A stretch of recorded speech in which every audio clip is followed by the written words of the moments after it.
The December 11, 1978 Lufthansa heist was the most infamous caper in U.S. history. At John F. Kennedy International Airport, associates of New York City's Lufthansa crime family netted nearly $6 million, or $22.5 million today, in cash and jewels. Almost none of the take was recovered, and only one person served time.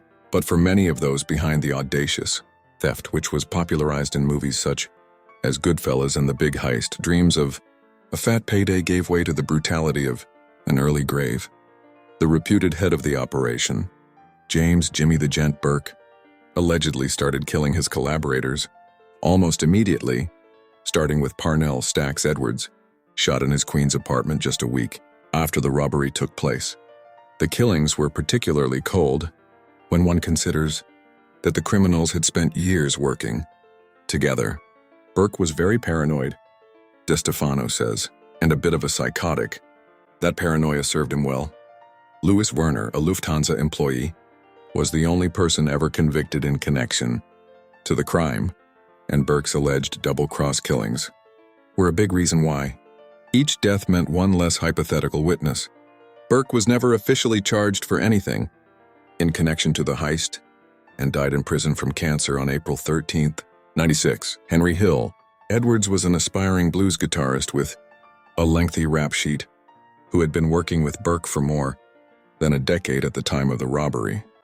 Although he wasn't present for the airport robbery itself, Stax had an integral job to get rid of: the black Ford Econoline cargo van that had been used. Hill says Stax took the van from the men in Queens in the early morning with the intention of bringing it to a Brooklyn auto wrecking yard soon after, rather than destroy the van. Stax drove it to his girlfriend's apartment, where he did cocaine and fell asleep. 2 days later, an officer ran plates on the vehicle when he spotted it parked too close to a fire hydrant. The plates came back stolen, and the van was impounded. Police quickly connected it and Stax's fingerprints to the robbery.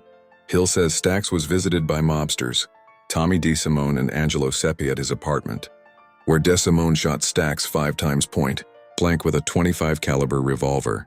Krugman was a businessman in East New York who ran a men's wig store and an illegal lottery.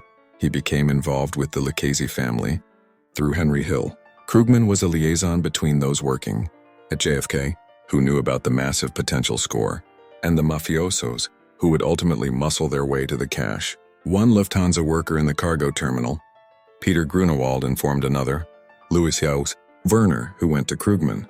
Krugman in turn went to Burke via Hill. Burke and his associates were very